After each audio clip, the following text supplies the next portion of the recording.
السلام علیکم ورحمت الله وبرکاته. انور الله سلامونه را لیږلي او د سلام نه یې وروسته لیکلي دي چې زه یوه پوښتنه لرم. پوښتنه مې دا ده که یو څوک د لمانځه نیت په ژبې سره نشي ویلی، یعنې ژبه بندیږي، نو که چیرې الله اکبر ووایي په لمانځه باندې ودرېږي، د ده لمونځ صحیح دی او که نه دی صحیح؟ فقها لیکي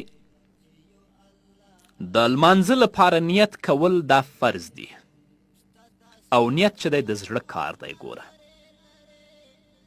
البته متاخرینو فقهاو په ژبې سره هم نیت کول ښه بللی دي چې زړه او دماغ دواړه حاضر شي. نو که چیرته یو څوک یوازې په ژبې سره نیت وکړي او په زړه کې نیت نه وي، نو د ژبې نیت هم لغوه او بې فایدې دی. او که داسې وي چې څوک په ژبې باندې نیت نشي کولی، ژبه بندیږي یا هلته تکبیر اولا او تحریمه ترې تېرېږي، نو په زړه کې د خپل نیت وکړي، لاسونه دې پورته کړي، الله اکبر دې ووایي، بس لمونځ یې صحیح دی. نو په لمانځه کې نیت کول فرض دی او دا نیت چې دی د زړه کار دی، چې په خپل زړه کې تا نیت وکړه، امام پسې دې اقتدا وکړه یا دې ځان ته لمونځ کوه، الله اکبر دې وویل، لمونځ یې صحیح دی.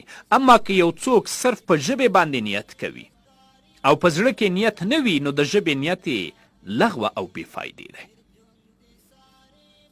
علامه حسکفي رحمه الله په در مختار کې په لومړني جلد کې 306 صفحه کې شروط الصلات کې لیکي: والتلفظ عند الإرادة بها مستحب هو المختار. کله چې تا په زړه کې نیت کړی وي او په ژبې باندې هم یادوي، دا ښه کار دی تر څو چې زړه او دماغ دواړه حاضر شي.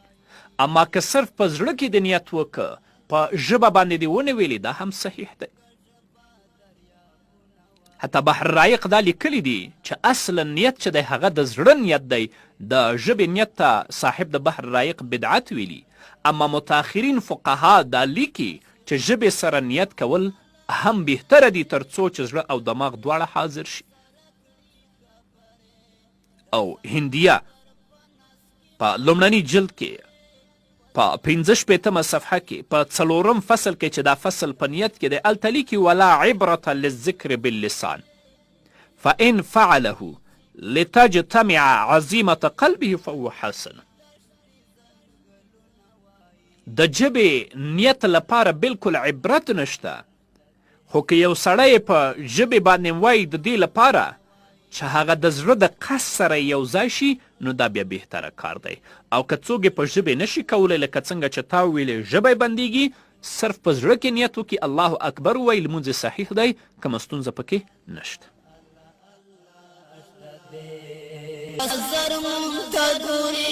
دس پنځ سپوږمۍ دا پړکېدونکې ستوري چې پلور شي ښکاري لور د لوري، صاحب د فکر په فطرت کې شوري چې پلور شي ښکاري لور د لوري، صاحب د فکر په فطرت کې شوري. زکا فرید رنگ رنگ شیرونه وایي چې یو الله الله الله شته دی، زمکه گویا دا اسمان وایي چې یو الله الله الله